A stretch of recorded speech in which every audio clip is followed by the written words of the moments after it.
Quinta-feira de transtornos e desespero para os moradores de Vicente Pires e Águas Claras. Uma adutora se rompeu embaixo do viaduto Israel Pinheiro, provocando um grande engarrafamento na IPTG. Pelo menos 30 casas que ficam na marginal da pista foram atingidas pela água e teve gente que perdeu tudo. Equipes da CAESB e da Defesa Civil vão passar o dia no local. Veja na reportagem. Essa cena de alagamento é comum na região entre Águas Claras e Vicente Pires em época de chuva. Mas em pleno mês de agosto, no auge da seca e em meio ao racionamento, as imagens impressionam. As ruas às margens da EPTG pareciam um verdadeiro rio. Toda essa água saiu de uma adutora que fica embaixo do viaduto Israel Pinheiro e que se rompeu por volta das 5 horas da manhã desta quinta-feira. O vazamento durou quase 2 horas, tempo suficiente para provocar estragos irreversíveis em algumas casas. Este vídeo mostra a força da água que invadiu um condomínio inteiro no local. Desesperador, né? Imagina você levantar de madrugada e sua casa está cheia de água. O carro encheu de água, geladeira, aparelho de som, ar-condicionado, que o meu é portátil, fica no chão e tudo. A casa do Alessandro fica na frente do local onde a adutora se rompeu na marginal da IPTG. Nas imagens feitas pelo morador minutos depois do rompimento, o cenário é de destruição. Os cômodos foram tomados por água e lama. Eu acordei com o barulho da água, pensei até que fosse chuva. Aí quando eu vi já estava tudo inundado dentro de casa.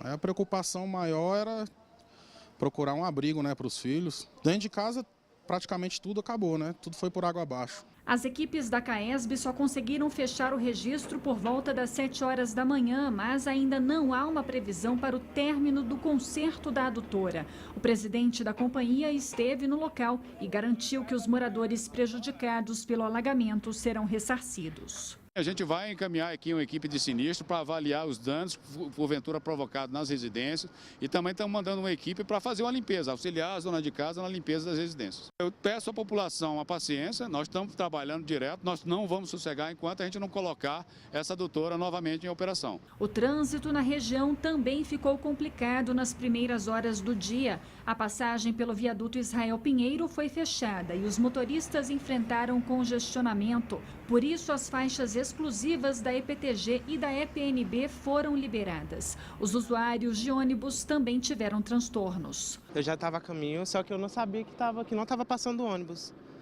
Aí eu não sei o que eu faço agora para trabalhar. A gente vai ter que descer para outra parada para tentar pegar ônibus. Uma equipe com 10 agentes da Defesa Civil foi até o local para verificar a situação. O balanço inicial é de 28 casas atingidas pela água somente neste condomínio. 3 delas de forma mais grave, mas por enquanto os moradores não serão retirados dali. Nós observamos que surgiram rachaduras imediatas e você tem um afundamento de piso que mais de 3 centímetros. Mas essas avarias iniciais não comprometem imediatamente essas edificações. Tem que apenas observar ao longo do tempo. As próximas 24 horas são importantes nessa observação. Ainda não há previsão para o fim dos reparos na adutora. Com isso, Taguatinga e Guará tiveram um abastecimento suspenso hoje. O racionamento continua. Nesta quinta estão no Rodízio, Asa Sul, Lago Sul e Jardins Mangueiral. Ceilândia Leste, Águas Claras, Núcleo Bandeirante, Candangolândia, Parkway, Samambaia e setor de Mansões de Taguatinga também ficam sem água. O cronograma completo está no site caesb.df.gov.br.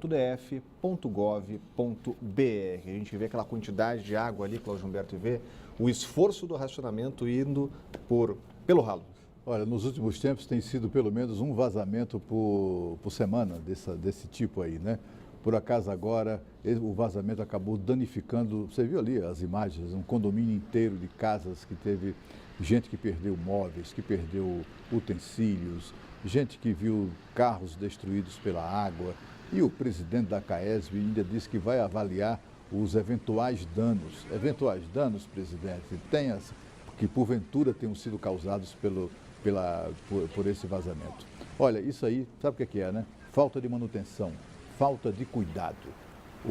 A CAESB é muito boa para pagar os seus marajás. Mais de 150 ou cerca de 150 funcionários da CAESB, marajás da CAESB, recebiam acima do teto de R$30 mil. Inclusive o presidente, R$57 mil por mês. E a Câmara começou a discussão ontem à noite, mas adiou a votação da reforma política por falta de quórum e de consenso. Entre os pontos mais polêmicos estão o chamado Distritão e um fundo de campanha bilionário. Pelo menos houve um ponto positivo. O relator voltou atrás na chamada doação oculta. A Renata Dourado tem mais informações por aqui, tem muita divergência e não tem consenso ainda, né, Renata? Não, Rodrigo, não tem consenso, falta consenso entre os deputados parlamentares e entre a sociedade também, que, claro, reflete lá, né? A gente está falando de eleições que vamos ter ano que vem, então é óbvio que isso reflete muito lá. Qual é a vantagem de não ter mais esse doador oculto? A gente lembra aqui que empresas e empresários, eles estão proibidos de fazerem as respectivas doações. E eles fazem essas doações, entre aspas, exatamente para que os deputados e senadores, quando eleitos, possam ali representá-los, né? Defender os direitos dessas empresas. Então, o que poderia acontecer a partir do momento que a pessoa física doasse e que não precisava se identificar? Então, as empresas poderiam usar de laranjas exatamente para fazer essa doação, que é ilegal, que não pode ser feita, mas poderia usar. Então, isso ficou fora do texto. Outro tema também bastante polêmico, que é a criação desse fundo aí com recursos da União, a princípio teria um valor de 3 bilhões 600 milhões de reais para bancar a candidatura desses deputados, desses senadores, enfim, desses políticos em geral. E aí também não houve consenso, é bem possível que crie-se esse fundo, mas aí o valor que esse fundo terá, que será dinheiro nosso, claro, aí ele vai ser discutido posteriormente. Tem essa questão também que você citou aí, do distritão, que também está longe de ter um consenso, então estados e municípios formariam distritos, os mais votados aí nesses locais, nessas regiões, seriam eleitos, estamos falando, portanto, de deputados federais, estaduais e também de vereadores. E aí, qual é o problema com relação a isso? A gente lembra hoje que isso evitaria aí aquele chamado efeito Tiririca. A gente sempre lembra do Tiririca porque é muito mais fácil a pessoa compreender. Então, Tiririca teve um número grandioso de votos e levou junto com ele vários outros deputados que não teriam uma votação, que não tiveram votação expressiva e que não poderiam, portanto, estar ocupando a cadeira e estão ocupando por conta disso. Então, eles alegam que isso privilegia aquelas pessoas mais conhecidas, os candidatos mais conhecidos e que têm mais dinheiro. Então, realmente está longe de consenso. Vamos ver se na próxima terça-feira eles vão votar essa reforma. Rodrigo. Obrigado, Renata. Acompanhando a discussão, que não pode demorar muito se eles quiserem que já passe a valer na próxima eleição.